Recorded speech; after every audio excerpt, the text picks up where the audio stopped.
there, and welcome to Tech Talk here on WDBO 107.3 FM and AM 580, Orlando's news and talk. I'm Greg Rhodes here with David Levitt, president and founder of Refresh Computer Superstore. You can contact the Refresh Computer Superstore by calling their free tech support hotline at 407-478-8200. Or if you have a comment during the show, we'd love to hear it. Use that open mic feature inside the WDBO app. You can also check out the website over at refreshcomputers.net or stop in at the Refresh Computer Superstore in Longwood at 820 East State Road 434, just 3.5 miles east of I-4 in Longwood. Store hours are Monday through Saturday, 9 a.m. to 7 p.m. If you're listening to the show here on Saturday, that means you still have time to stop by. They'll be open until 7 p.m. today. And now, for the man himself, David Levitt. All right. Thanks, Greg. And thanks, everybody, for listening to yet another edition of Tech Talk with Refresh Computers. I'm David Levitt, the owner and founder of Refresh Computers. 26 and a half years now, how time flies. We've been around for that long, helping people and businesses in Central Florida, with computers, with repair, with dispatches, all kinds of good things computer related. Today, we're going to talk about the biggest IPO in history that's coming up and what that might mean for you. And, maybe describe a little bit of the details in plain English. We're going to talk about a little later on why right now might be the best time to upgrade your computer or laptop at Refresh Computers. And then a little later on, we're going to talk about quantum computing. And, it's becoming mainstream. We talked a lot about quantum computing several months ago and, why it matters and why Wall Street is betting $1 billion on it. And, also the difference between what a regular computer is compared to a quantum computer. We'll get into that a little later. And we'll finish the show today with another very handy Windows 11 update that I'm sure you will like. And if you want to recap anything that we're talking about, it's easy. Just go to refreshcomputers.net, click on that podcast link, and you'll be able to listen to this show in its entirety. Better yet, what's even easier is just scroll down to the bottom of any page at refreshcomputers.net. And you can enter your email address there. That's all we ask for. And you will automatically be on our email list. And we will send you a notification that today's show is ready for you to listen to. And in that notification, there will be bullet points. So you'll know what we're talking about. It's not just an audio clip. So that's a change we made based on your input. We had customers that made that suggestion. Hey, it's nice to get the notification that you have a new podcast to listen to, but can you kind of give us some bullet points of what you're talking about? And geez, yeah, of course, that's common sense kind of stuff, but we just didn't have that on there, admittedly. And so that was a good idea. We did it. And so now you can look at what you're going to be able to listen to and decide yourself, well, do I want to listen to this or not? Little Cliff's Note version of the show, so that way you know how deep we're about to get into it, right? That's right. Absolutely. So let's get into this SpaceX IPO. And so, they officially filed with the Securities and Exchange Commission on May 20th to go public on the NASDAQ under the ticker SPCX. And they're targeting June. So that's right around the corner, literally. As the listing date or listing time frame. And the company right now is valued at roughly $2 trillion. It's a lot of bucks. And if they feel that strongly to go to an IPO with that valuation, expect that to go up. So exactly. And don't forget, this is Elon Musk's rocket company, right? So I love the saying when he, and it's not exactly what he said, but it was like, why are you building rocket ships? He said, I'm not building rocket ships, but I have the money to pay rocket scientists, the best rocket scientists in the world to build my rocket ships. And so that's exactly what he did. And, so they're the one that launches, they take NASA astronauts into space, right? They run the Starlink internet. And they're, currently building the Starship rocket that'll eventually go to Mars. Right. So, there's a lot of things to consider about whether or not this could be a good IPO to get involved in. And it seems like any IPO I've ever looked at always seems to be way, way overhyped. But I don't know if you can overhype this one. Yeah, really. The explosion that we've seen in the private space industry is absolutely mind-boggling when you think about where we were, even just with the space shuttle program, as of most recently. So to continue to see the progression as we've seen more private industry work its way into the space agencies, really interesting. And this is really kind of your first shot of kind of making money on being in space at this point. And and they basically beat NASA. I mean, they figured out how to do things that NASA couldn't figure out. Right. And I've always contended that private industry always have that better ability to do those kinds of things over government-run projects. It's just because private industry has the incentive to do so. To innovate. Yep. To innovate and to go out and make some money, make things happen. And a lot of the things that, and I believe this in Elon's case too. Of course, the billions he's making is important to him, but I think more important is I think he has the mindset of getting something done that everybody else can't get done. I mean, that satisfaction that you're able to create something like SpaceX weighs more on him than the money he's making from it. I would think so. So what does going public actually mean? So right now, SpaceX is a privately held company. So they have stocks in their company, but it's all private stocks. I'm not sure how many stocks they have in their privately held company. For most corporations, Refresh Computers included, we have stocks in our corporation. So there's so many shares that I have in my company, Refresh Computers. I happen to own 100% of those shares. Right. And they are private shares. So, I don't have to disclose how many shares I have. I don't have to disclose all that stuff because they're private. But when you go public, now your shares become public. So if my relatively small company compared to SpaceX wanted to go public one day, I could, but those private shares would then become publicly traded shares, and the general public has an opportunity to own a piece of the company. And so that's basically what's going on with SpaceX. So they're offering, that's why they call it an IPO, it's initial public offering. So they're going from private offerings to private shares to a public offering of their shares. And of course, they want to do this in order to raise what? Cash. That's the goal. A lot of money. And so, a lot of wealthy private investors and employees could own a piece of SpaceX, and that's what's going to happen. And after the IPO, anyone with a brokerage account like Fidelity, Schwab, Robinhood, or whatever can buy shares. But unfortunately for most of us minions, we can't own a piece of the initial IPO because they are already reserved for all the institutions that are out there that buy them up so they can be sold to the bigger guys. Think of it like a private club, right? It's finally opened its doors to everyone, but that's right after the IPO is out there. Right. So pre-IPO, I can't own anything. You can't own anything, and you can't. Right. I don't know Elon like that, so yeah, no, I don't have a piece of SpaceX yet before it goes to IPO. Yeah.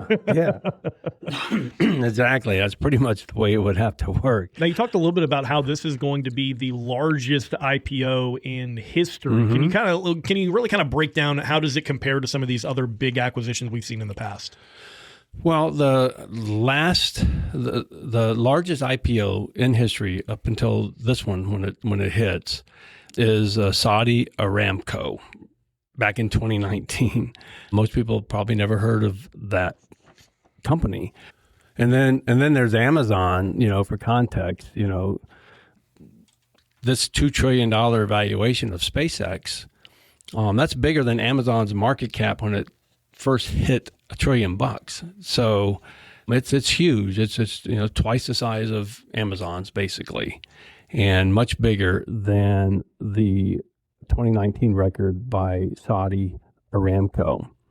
So, and Starlink alone is a massive business already, right? Millions of subscribers paying monthly for satellite internet. And that, I think, is going to be the biggest key to this, is that's where you've already got a base of what's going to come. These are people that are currently paying for a subscription to a service that this company is going to be able to market further with this new IPO and the new cash flow that they're about to have access to. And I think it is mostly the Starlink for me too. Yep. Right. So I remember doing my travels in South America back in January. We were traveling for over a month and out in all the remote places in Patagonia where there was nothing around hardly. And you drove hours between towns, right? And pueblos and things. Mm-hmm. Everybody had Starlink, Greg. Wow. Everybody out there. I was just amazed how many people, because, there was no other way to get internet. Right. For them. And they all had internet. So, that covers a vast amount of landscape, right, for people that can't get internet. And so Starlink is super, super popular. Farmers use it.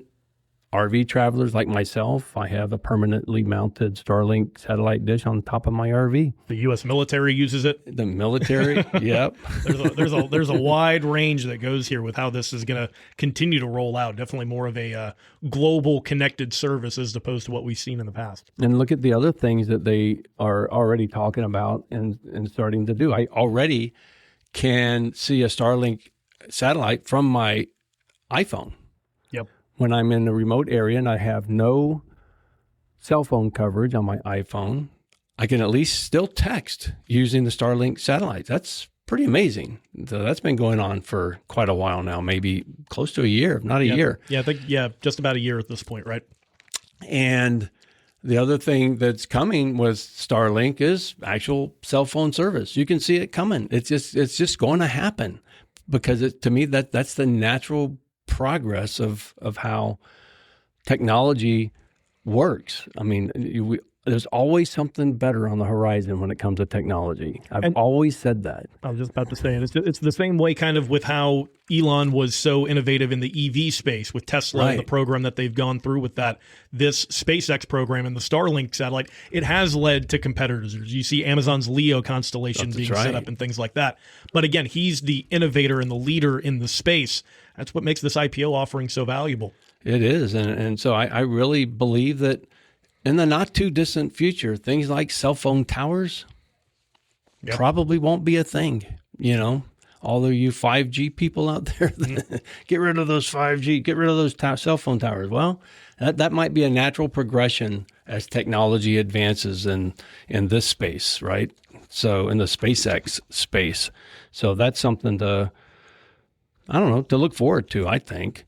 So again, so SpaceX has been private this whole time and just have grown into such a massive, massive company. And, and it was founded back in 2002.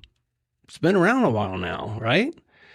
And his initial goal was to make humanity multi-planetary, right?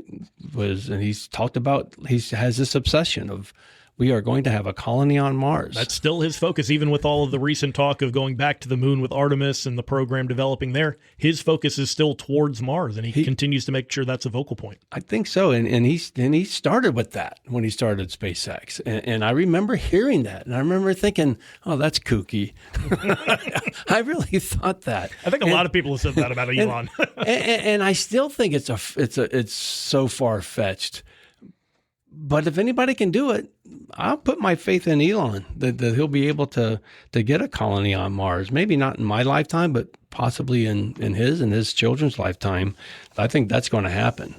So anyhow, so that's about all we're going to talk about with that SpaceX IPO coming out, and pretty excited to see how that's going to turn out. When we come back after this break, we're going to talk a little bit about refreshed computers and why it would be a good time to come in and why it makes so much sense to buy a refurbished computer from a company as reputable as mine, Refreshed Computers. Just a reminder, we are not financial advisors. We're not trying to step on anybody's toes of our earlier morning experts. But just a heads up, this IPO is coming. If you are interested, make sure to talk with a financial advisor about working that out for yourself and if it works out for your plan. Coming up right here on WDBO 107.3 FM and AM 580.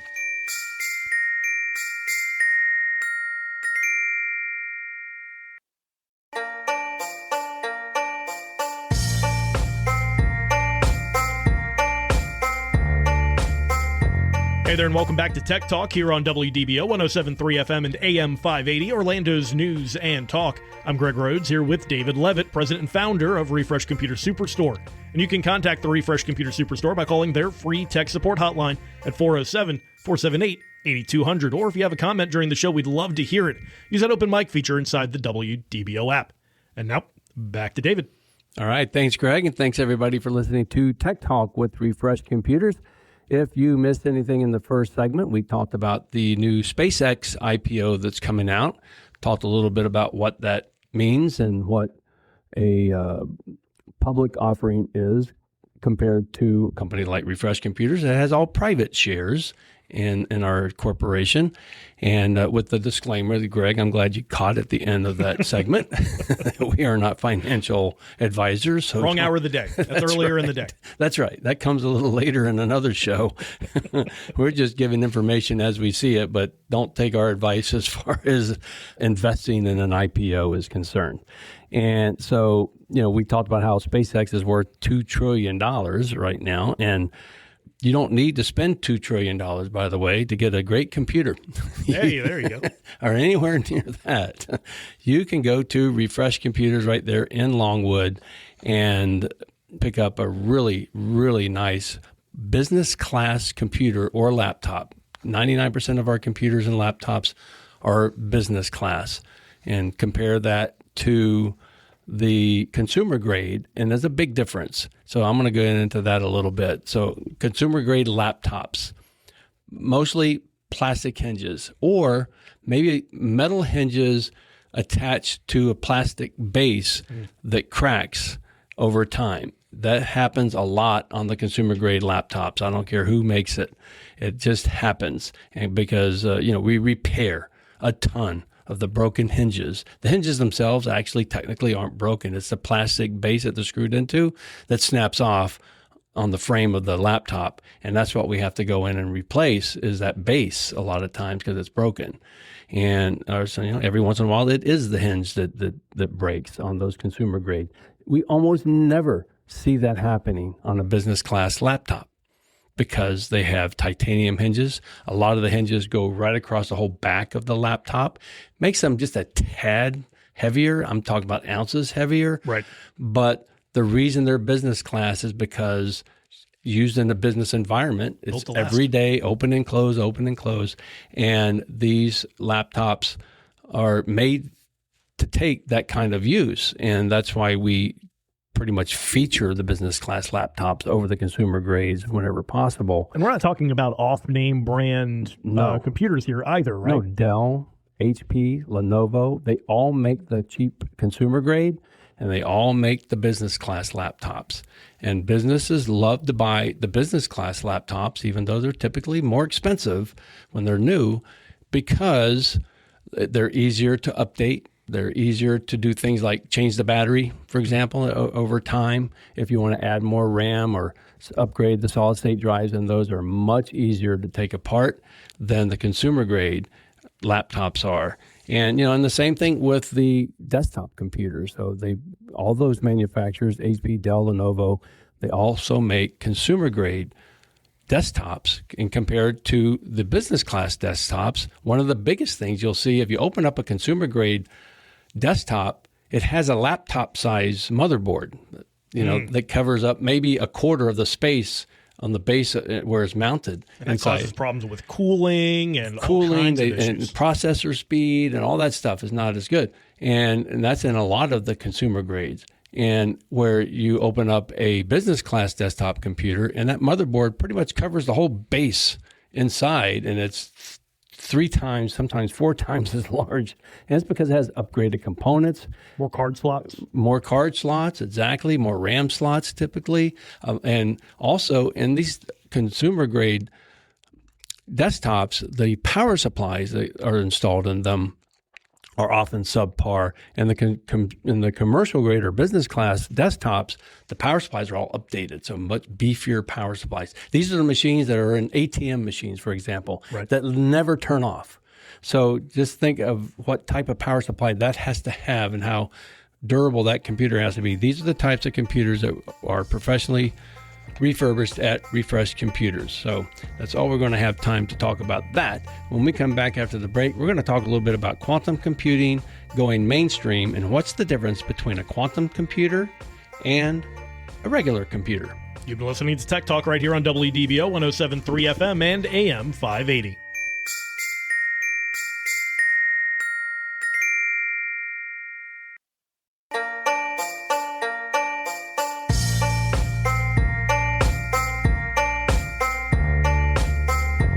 Hey there, and welcome to Tech Talk here on WDBO 107.3 FM and AM 580, Orlando's news and talk. I'm Greg Rhodes here with David Levitt, president and founder of Refresh Computer Superstore. And you can contact the Refresh Computer Superstore by calling their free tech support hotline at 407-478-8200. Or if you have a comment during the show, we'd love to hear it. Use that open mic feature inside the WDBO app. You can also check out the website at refreshcomputers.net or stop in at the Refresh Computer Superstore in Longwood at 820 East State Road 434, just 3.5 miles east of I-4 in Longwood. Store hours are Monday through Saturday, 9 a.m. to 7 p.m. If you're listening to the show here on Saturday, that means you still have time to stop by. They'll be open until 7 p.m. today. And now for David Levitt. All right. Thanks, Greg, and thanks, everybody, for listening to Tech Talk with Refresh Computers. In the first segment, we talked about the SpaceX IPO that's coming out. And in the segment just before this one, we talked about why it's a good idea to consider Refresh Computers for your next computer upgrade. And don't forget also, we also have free shipping on anything over $300. So the cart total just needs to be over $300. So if you find a computer for $299.99, add a $1.99 cable you'll find somewhere else on the website, and you'll get free shipping on that computer and a bonus cable. Yeah, we have people that actually do that, Greg. That's why I brought that up. Perfect for that kid that's away at college that just needs an extra HDMI cable, right? That's right. Hey, and I would do that. Why not? So in this segment, we are going to talk about quantum computing again, because we had practically a whole show on quantum computing. I'm going back 2 years now, maybe. And you can catch those. You can catch that show actually by going to refreshcomputers.net and clicking on that podcast link at the top. Or better yet, we have a little chat bot now in the bottom right-hand corner of the page that pops up when you reach our website. You can ask the chat bot, hey, what about the podcast or radio show concerning quantum computing? I want to know about that, and it'll point you right to it so you can listen to it right there on the website. And so quantum computing, I got really excited about quantum computing coming out and what it means, because it came out, it kind of like parallels what AI is doing. So you take what you can do on your regular desktop computer with AI, and the computers that are used by AI and the cloud, these are not quantum computers yet that they're using. They're servers. They're just mainstream servers with beefed up graphics cards to process data faster. And that's what's out there on the cloud right now, driving the AI that comes across your screen when you use Claude or ChatGPT or Grok or any of those. And it's not your computer that's actually driving the AI stuff. It's in the cloud. It's just being relayed to your desktop. So the exciting part to me is something I don't hear a whole lot about, but when quantum computing marries AI. So now that's a whole new ballgame in AI, because quantum computing, it's infinitely faster than regular computers, the processing speed, and just how it processes things, the method in which it processes things is much more efficient.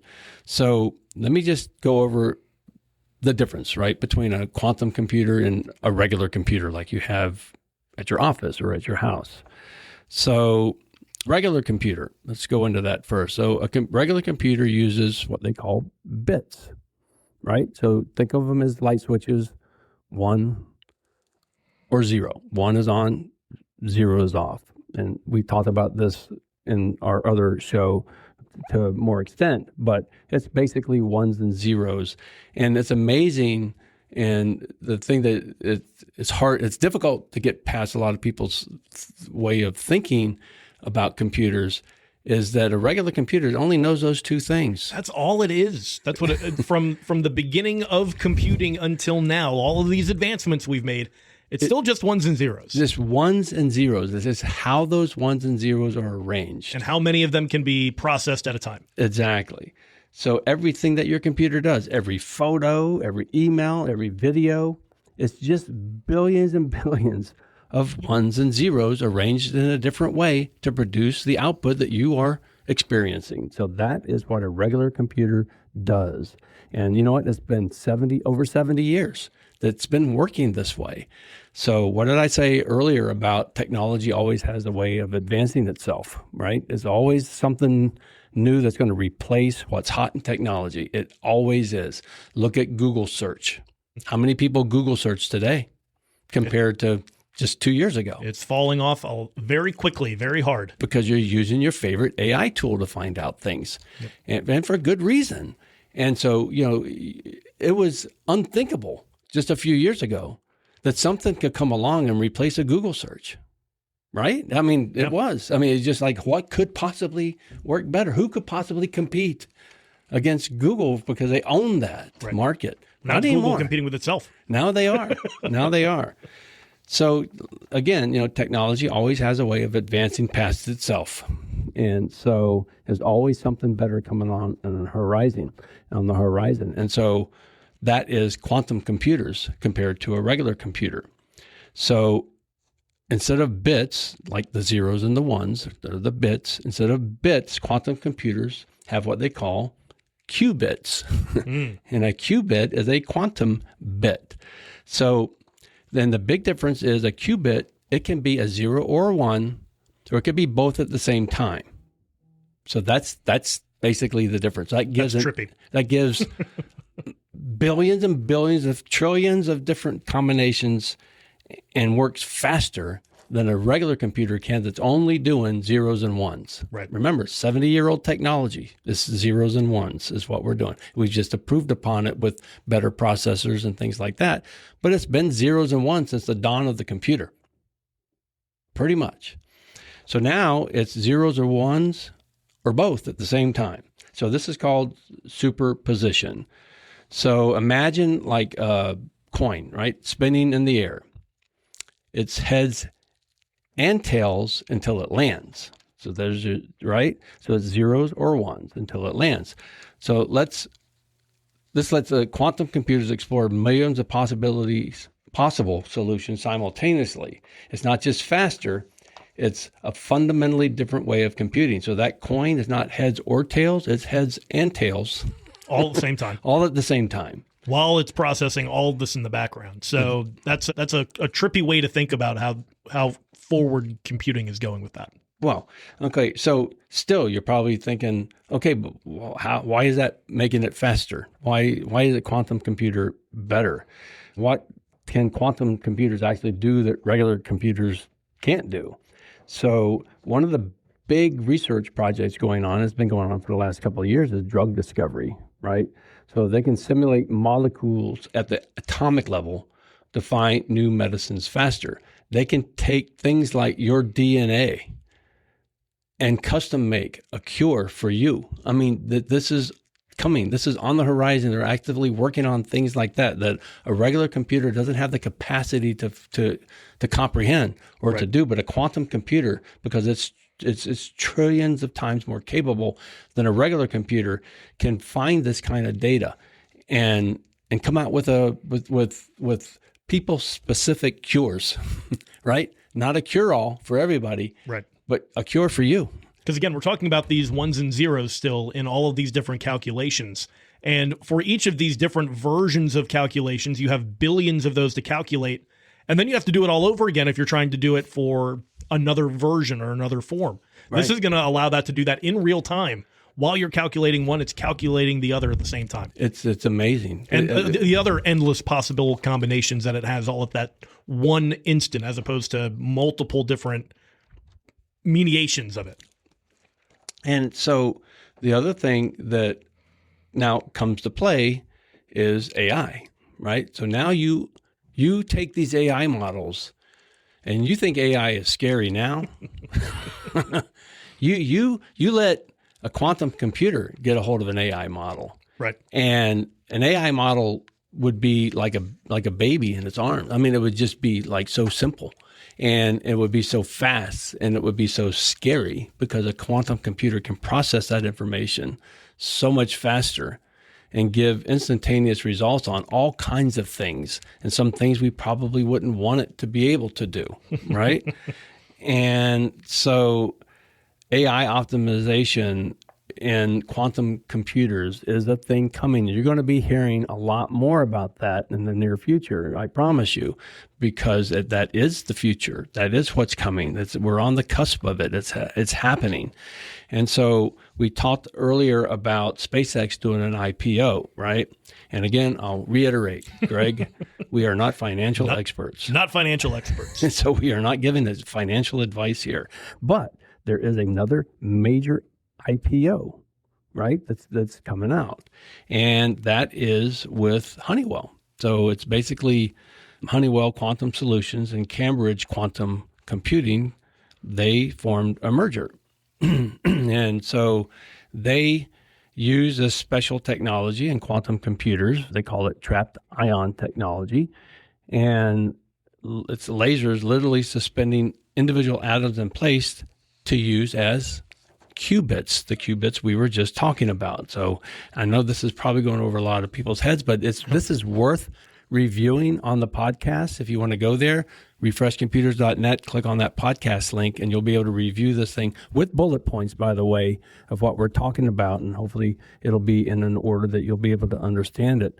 So this IPO is going public, right? So it means, regular investors can now bet on quantum computing. So a reality check here. So quantum isn't replacing your laptop. I was just going to ask, is this something that I'm going to be looking at in my new Dell here in a couple of years, or not really? No. Quantum computers, they're not like general purpose computers. So it's not something you're going to have on your desktop. It's not going to be a laptop. Not yet. Maybe, in the future, we will have portable quantum computers. Remember when the computer first came out, it took rooms of equipment. Took up a city block, right? Yeah, to process information. And nobody could ever imagine you could do, 1 million times more of that in a thing you could hold in your hand, right? Mm-hmm. Or your watch, yeah. Right? And so you have that now. So I'm not saying that quantum computers will never get to that portable stage, because it will. It just will, because, again, technology always has a way of outdoing itself, but just not now, not anytime in the near future either, I'm pretty sure. So quantum computers are more, they're specialized tools for very specific, extremely complex problems or solutions to problems. So in quantum computers right now, they still make a lot of errors. So error correction is like the big challenge in quantum computers right now. It can process all this information, but all computers have this thing called error correction. Even the normal computers go through this. And how your computer is able to handle the error corrections and how efficient it is that has a lot to do with how efficient that computer is. And right now, quantum computers are having a little bit of a difficult time doing the error correction part of their processing.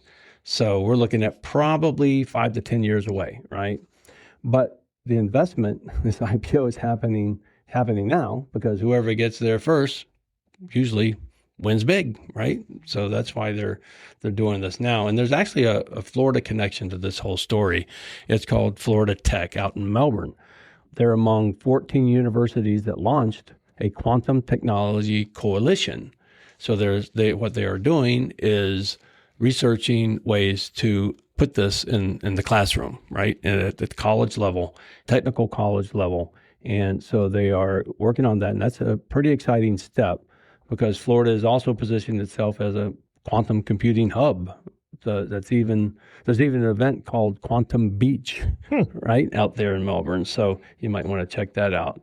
So Central Florida's tech ecosystem is growing. Yeah. You look at all of our ties to the Space Coast and all of that going on. And now you see, like you mentioned, this Quantum Beach program that's happening there at Florida Tech, really, really exploding here in this area. Oh, absolutely. So, and the future of computing is just weird, right? And cool and wonderful and something that we're all going to be paying attention to, because we all benefit from it. and most of us use it today. So the bottom line is you don't need to understand really quantum physics, right, to know that it matters. It just does. And it will change medicine, security, AI, and finance just in this next decade coming. So keep an eye out for it. You've been listening to Tech Talk right here on WDBO 107.3 FM and AM 580.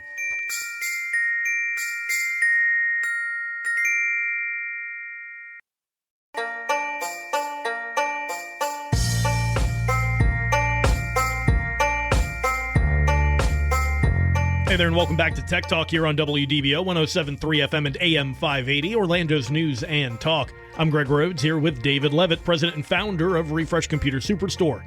And you can contact the Refresh Computer Superstore by calling their free tech support hotline at 407-478-8200. You can also check out their website at refreshcomputers.net.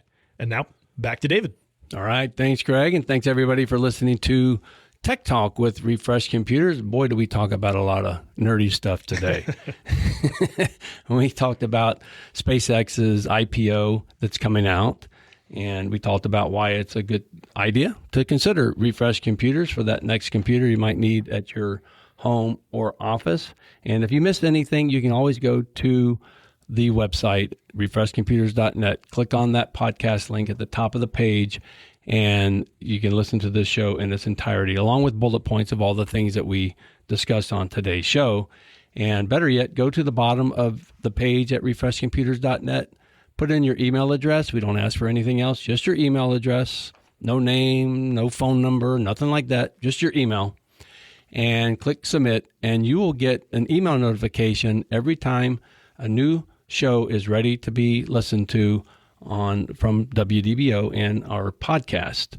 And you'll also be able to receive an email that comes out about once a week, usually Monday mornings at 7 a.m. with the latest and greatest products that we got in at Refresh Computers. So you can check those out as well. We're not going to bombard you with a gazillion emails, I promise. Maybe 2 or 3 a week. That's all you're going to get from us. And you can opt out anytime if you decide that you want to do that.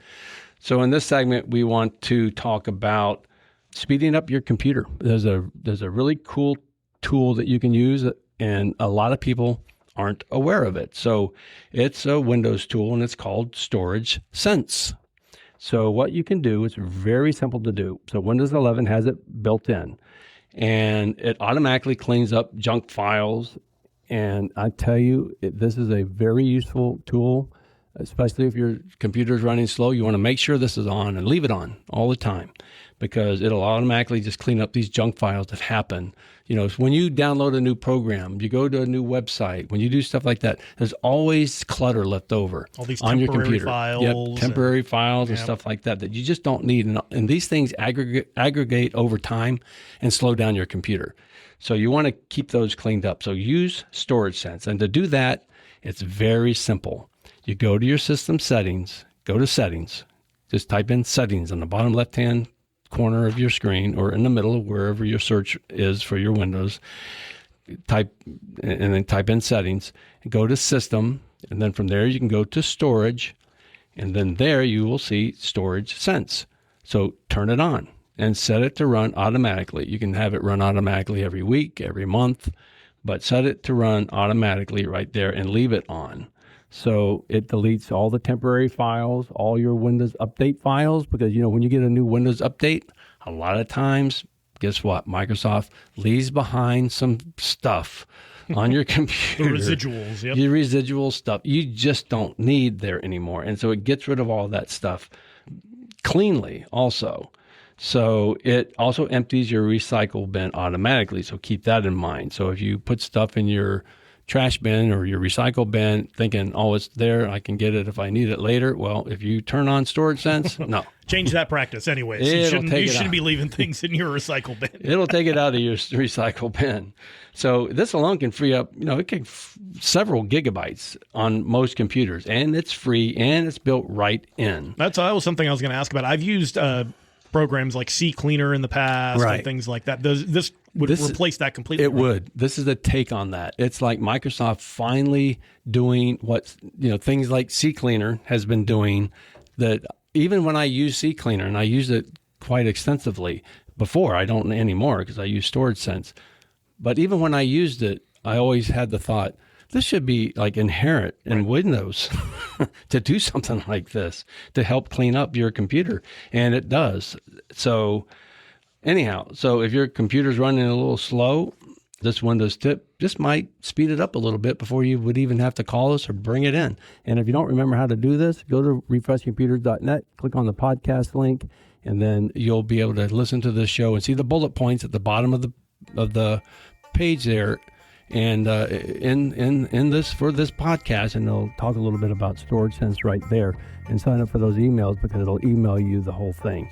And that's all we have time for today, folks. I really appreciate you listening to Tech Talk with Refresh Computers. This is David Levitt signing off for this Saturday. We have a fresh show tomorrow morning at 8 a.m., so please be sure to tune in.